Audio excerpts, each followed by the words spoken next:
শুভ সকাল। আজকে শুক্রবার আর আজ থেকে আমাদের গাজনের নিরামিষ খাওয়া শুরু। আমি সকালবেলায় উঠে ব্রাশ না সেরেই সবার প্রথমে আগে ডাবের জল আর একটা ওষুধ থাকে সেটা খেয়ে নিই। তারপরে বাদবাকি সব কাজ সেরে স্নান সারি। স্নানটা সকালবেলায় সারার পরও আমি বেলার দিকে আরেকবার সব কিছু কমপ্লিট হবার পর আরেকবার করি।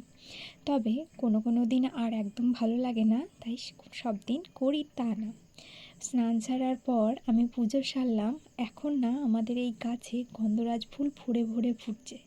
গন্ধরাজ ফুলগুলো দেখতে সুন্দর, কিন্তু ঠাকুরকে দিলে না, গাছে যখন থাকে তখন দেখতে বেশ বড় বড় লাগে, কিন্তু তোলার পর না কোঁকড়ে যায়।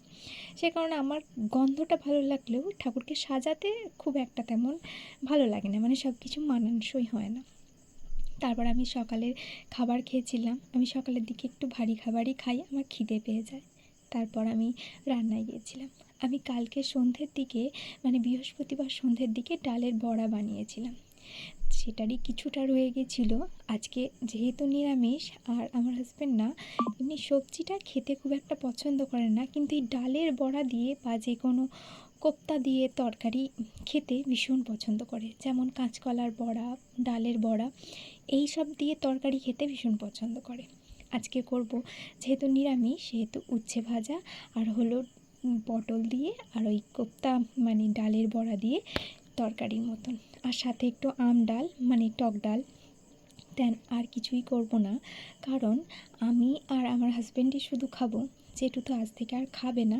আজ থেকে আমাদের নিরামিষ শুরু, আর আজ থেকে জেঠু ফল খেয়েই থাকবে। আমি একটা জিনিস লক্ষ্য করে দেখেছি, যে কোনো নিরামিষ তরকারিতে না শেষের দিকে একটু কাঁচা লঙ্কা ফেলে দিলে, একটু গরম মশলার একটু ঘি দিলে, যে কোনো ফোড়নের তরকারি কিন্তু দারুণ খেতে লাগে।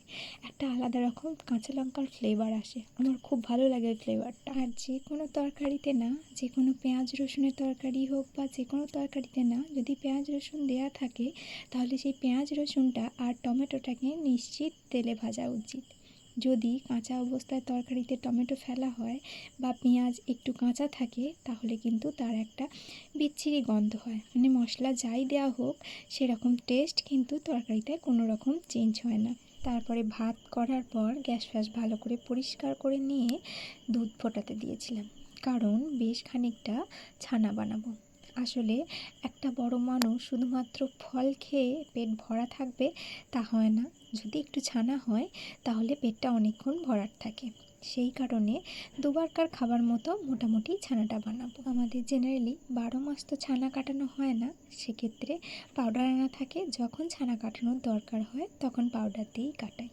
তারপর জেঠু যে নতুন পোশাকগুলো পরবে সেগুলো তো মেরো থাকে, মানে খড়মড়েটা টাইপের থাকে, সেক্ষেত্রে অনেকক্ষণ জলে ভিজিয়ে রাখলে সেটা নরম হয়ে যায়। তাই জলে ভিজিয়ে ওগুলো মেলে দিয়েছিলাম, ব্যবস্থা করে রাখলাম, কারণ কাল বিকেল থেকে নতুন জামা কাপড় পরবে। তারপর জেঠুর জন্য ছানাটা আর ফলটা কেটে দিয়ে আমি বসেছিলাম ভাত খেতে।